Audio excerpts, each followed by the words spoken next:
found a tube, and the minute I opened it, the smell transported me through time. This one's wife. It's pink pancakes time. Hello, I'm H.G. Tudor. For those of you who are unfamiliar with why I call Harry the Prince of Pink Pancakes, it's this reason. His pink pods, his balls, regularly get a squishing by his handler, this one's wife.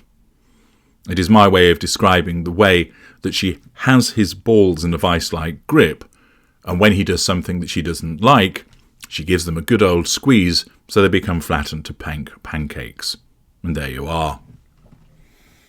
Harry will have endured another pink pancake moment as a consequence of something that he did on the Columbia tour. To help you understand why this is problematic to this one's wife and then becomes a problem for Harry, I'll explain first of all in a different example involving a narcissist. Let us imagine that a male narcissist telephones his wife.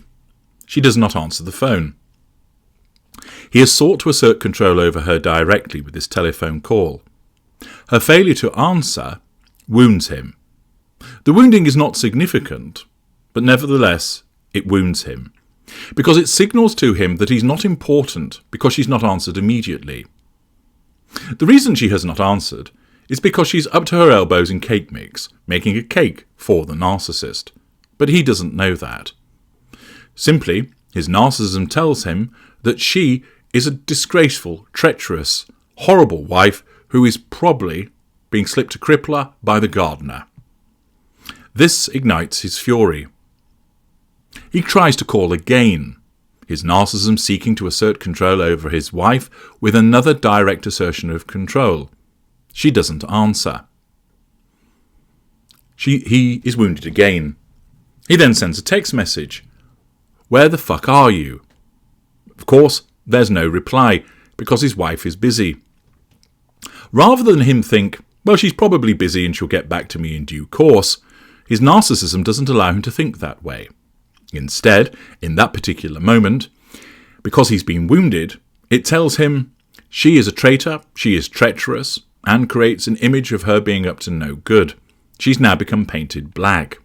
But he has to have control over her.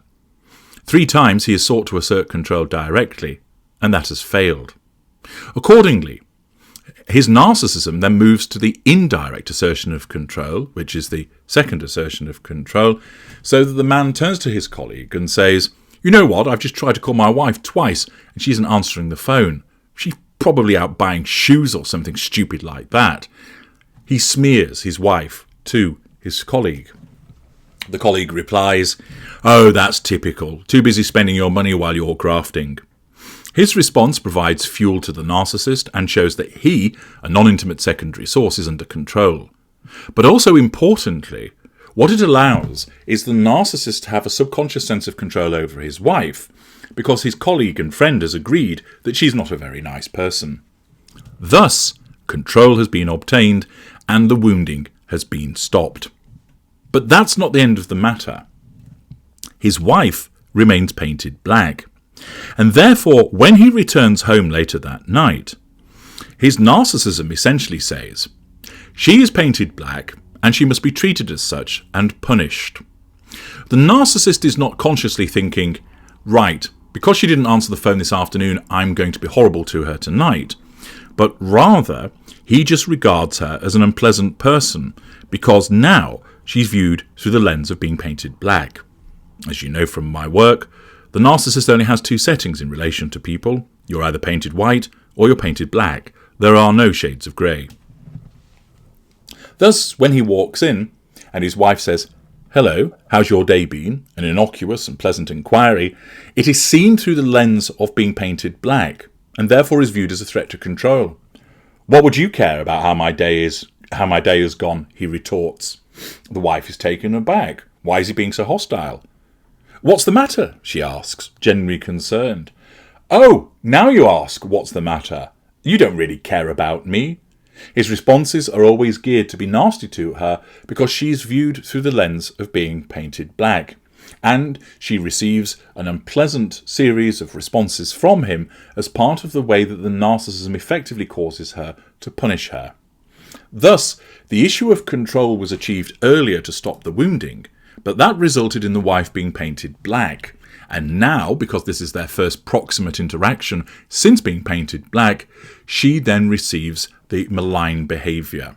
And this will continue until such time as she demonstrates that she's completely under control, or that there's an alternative shift in the fuel matrix which shifts her to being painted white. But the fact is, the painting of her being black from earlier on has persisted, so that the treatment that evening results in her being treated in a malign fashion. Harry gets this regularly.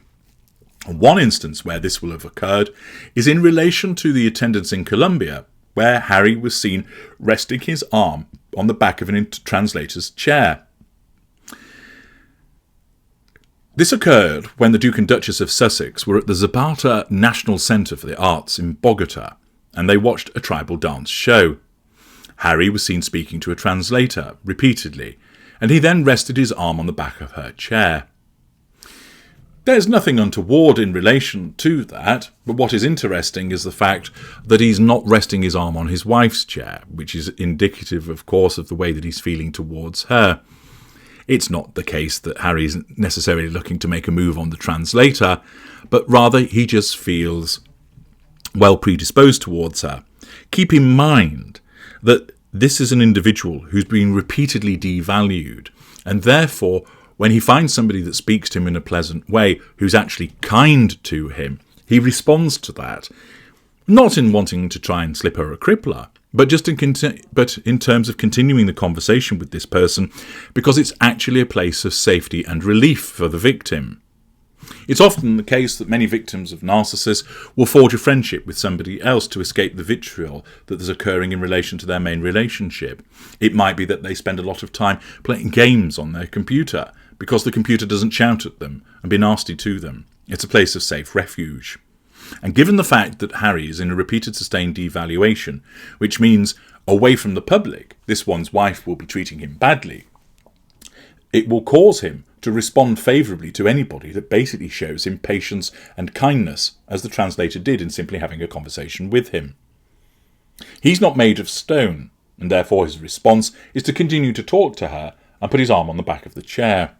The problem with this, of course, this wounds this one's wife. In the moment, she's not able to do anything. She can't sit in Harry's lap and slap the translator, because that would damage her facade.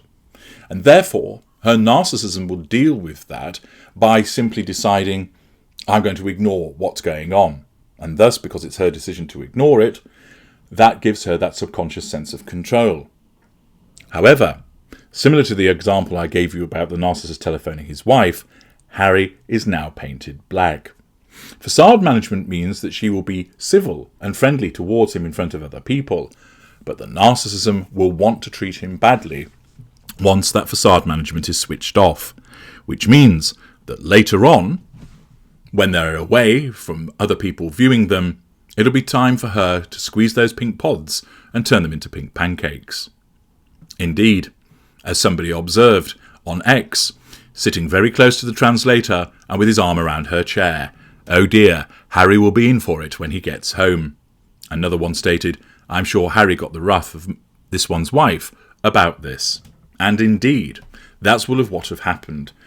She will have asserted control in the moment, as a consequence of staying in a position of withdrawal from him in that particular instance, that 1 second instance, but thereafter, her narcissism will have been waiting for an opportunity to devalue him away from the facade management once it's been switched off, and it will have been the case that behind closed doors, those pink pods will have got a good old squeeze and a hammering into the pink pancakes.